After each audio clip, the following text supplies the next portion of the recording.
26 example में almost तो सारा कुछ सेम ही है, एक कंटीजेंट लाइबिलिटी का पॉइंट दिया है या कुछ अदर पॉइंट्स होंगे, देखते हैं।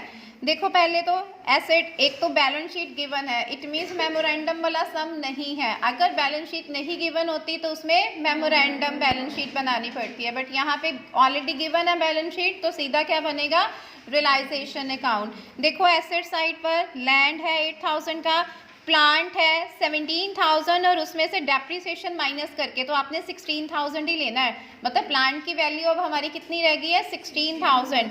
तो land, plant, tool, stock, debtors 30,000 के, ये सारे कहाँ पर आ जाएंगे, टू वाली साइड पर। देखो टू वाली साइड पर आ गया, लैंड आ गया, प्लांट आ गया, टूल्स आ गए, स्टॉक आ गए और डेटर आ गए। Is it clear? अब बाय वाली साइड पर देखो, एक तो प्रोविजन थी जो डेटर्स की 2000 की प्रोविजन थी ना, वो प्रोविजन कहाँ आ गई, बाय वाली साइड पर। क्रेडिटर्स आ गए 9000 के बाय वाली साइड पर। उसके बाद है एस का लोन। अब नीचे देखो, पहले एस के लोन के ऊपर कोई इंफॉर्मेशन गिवन है एडजस्टमेंट में, देखो बेटा, नो। देखो आप ध्यान से देखो, ये पॉइंट ए का लोन है, लेकिन ए के लोन से रिलेटेड कोई इन्फॉर्मेशन एडजस्टमेंट में नहीं गिवन। पीछे हमने सम किए थे जिसमें बोला था मिसिज ए का लोन है या ए का लोन है, तो एडजस्टमेंट में दिया था कि ए ने बोला था कि वो उसके बिहाफ पे लोन क्या करेगा, पे करेगा। तो अब यहाँ पे ऐसा कुछ एडजस्टमेंट नहीं है, तो इसको आपने यहाँ पर नहीं लेना। अगर एडजस्टमेंट में हो तो वहाँ लिखा होता है कि किसने टेक ओवर किया लोन, तो आप लेते हो यहाँ पर, अदरवाइज लोन नहीं लेना। Is it clear? सिर्फ आ जाने हैं बाय वाली साइड पर एक क्रेडिटर्स और एक डेटर्स की जो प्रोविजन दी थी 2000 की, यहाँ तक क्लियर है। उसके बाद अब नीचे एडजस्टमेंट्स पर आओ। फर्स्ट एडजस्टमेंट्स है a agree to take over the business for which agree to pay 10,000 for goodwill which has not previously valued. बेटा गुडविल सबको पता क्या होती है। ए ने क्या डिसाइड किया है कि वो बिजनेस को क्या कर लेगा, टेक ओवर कर लेगा। अब ए ने जब बिजनेस ले लिया और उसके बदले वो क्या कर रहा है, पे कितनी करेगा, गुडविल 10,000। तो ये गुडविल कहाँ आ जाएगी, ए के कैपिटल अकाउंट में। गुडविल हमारा एसेट होता है ना, तो बाय वाली साइड पर आ जाएगा, बाय एस कैपिटल अकाउंट 10,000 की क्या आ गई, गुडविल। मिल गया सबको, by S capital account goodwill आ गई 10,000। उसके अलावा ए ने टेक ओवर की है लैंड एंड बिल्डिंग और plant.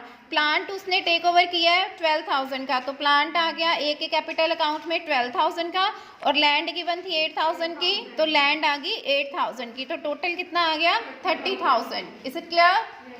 Third adjustment, loose tool stock sundry debtor, ये रियलाइज्ड किए हैं, तो रियलाइज किए तो बैंक अकाउंट में आएंगे, तो ये क्या आ जाएंगे हमारे बाय बैंक अकाउंट 2000, 15,000 और 22,000। देखो बाय बैंक अकाउंट में 2000, 15,000, 22,000। यहाँ तक क्लियर है सबको सब? फोर्थ पॉइंट देखो, sundry creditor were paid off at a discount of 10%। Sundry creditor जो हमने पे ऑफ किए हैं, टू वाली साइड पर आएंगे ना, टू बैंक अकाउंट में कितने 10% डिस्काउंट पे। क्रेडिटर कितने के थे बेटा, 9,000, तो 9,000 में से क्या करोगे 10% यानी कि 900 माइनस करके लोगे 8,100। टू बैंक अकाउंट क्रेडिटर आ गया 8,100। समझ आया ना कैसे आया है कि 10,000 के थे हमारे, उसमें से 10% हमने क्या कर दिया माइनस, और वो हमने 8,100 ले लिया। Is it clear? ये चीज़ें कैसे निकलती है बेटा, साथ साथ बुक पे लिखते जाया करो अगर कुछ हमने सॉल्व किया होता है, कि जब आप दोबारा करोगे सम तो आपके माइंड में क्लियर हो पॉइंट।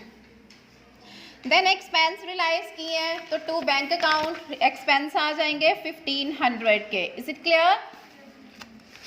लास्ट एडजस्टमेंट है contingent liability of 1,000 which occur during the work duly paid.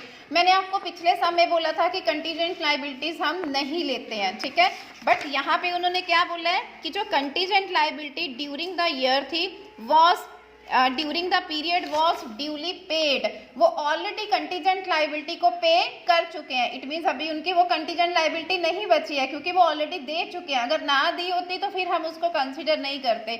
यहाँ पर वो पे कर चुके हैं ना, इट मीन्स कैश में पेमेंट कर चुके हैं, तो उनके टू बैंक अकाउंट में आ जाएगी कंटीजेंट लायबिलिटी 1,000। अगर पे ना की होती तो कैश नहीं गया था, फिर हम उसको कंसिडर नहीं करेंगे। बट यहाँ पे उन्होंने क्या बोला कि वो पे कर चुके हैं, पेड होगी है, तो इट मीन्स कैश पे किया होगा, तो फिर बैंक अकाउंट में आ जाएगा 1,000। Is it clear? उसके बाद अपने लॉस ट्रांसफर जो भी है, टू वाली साइड कम आती तो यहाँ पे बाय वाली साइड कम आई है तो बाय वाली साइड पर क्या आ जाएगा, लॉस ट्रांसफर हो जाएगा।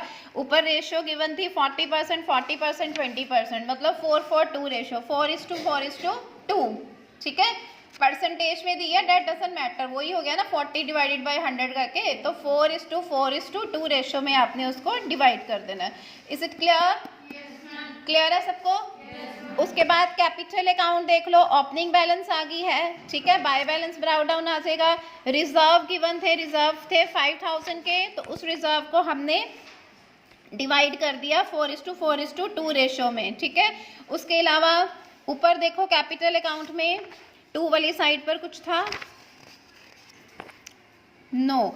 उसके अलावा बाय वाली साइड पर कैपिटल अकाउंट में ए के कैपिटल अकाउंट में था 10,000, 8,000 और 12,000। ए के कैपिटल अकाउंट में था तो उन्होंने टोटल ले लिया 30,000। ए के में लिया ना 30,000, टोटल कर लिया किस चीज़ का, ये जो 10,000, 8,000 और वो 30,000 ले लिया ए के कॉलम में।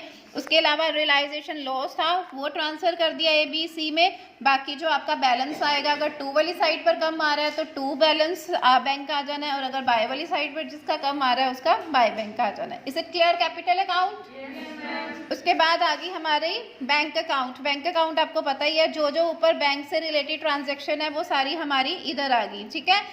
और 2 वाली साइड पर ओपनिंग बैलेंस आ गया, जो एसेट रियलाइज हुए थे वो आ गया, और जो कैपिटल था। नाउ एक बैलेंस शीट में हमारा पॉइंट था ए का लोन, दैट इज 7,000। अब ए का जो लोन था तो वो लोन उनका कहाँ से पे होगा, बैंक से पे होगा ना। तो बैंक अकाउंट में देखो लोन लिया by S loan account. Loan हमारा जो हमारी क्या होती है, लोन लाइबिलिटी होती है ना 2 वाली साइड पर, तो बैंक अकाउंट में वो बाय वाली साइड पर आ गई। तो दोनों का बैलेंस क्या आ जाना चाहिए, सेम आ जाना चाहिए। आप लोग को याद होगा, मैं हर बार बोल रही हूँ कि जितनी भी बेटा एडजस्टमेंट में पॉइंट आते हैं उनकी हर जगह 2 जगह पर क्या आएगी, उनकी एंट्री आएगी। जो ऊपर बैलेंस शीट में है उनकी देखो, जैसे अब लोन था, ए का लोन था, एक ही जगह आया ना। बैलेंस शीट में जो लोन्स वगैरह होते हैं वो एक ही जगह आ रहे हैं, लेकिन अदरवाइज जितने भी हमारी एडजस्टमेंट में पॉइंट्स होते हैं उनकी कहीं 2 जगह जरूर आएगी, या एक रियलाइजेशन अकाउंट में, एक कैपिटल या बैंक अकाउंट में। Is it clear to everyone?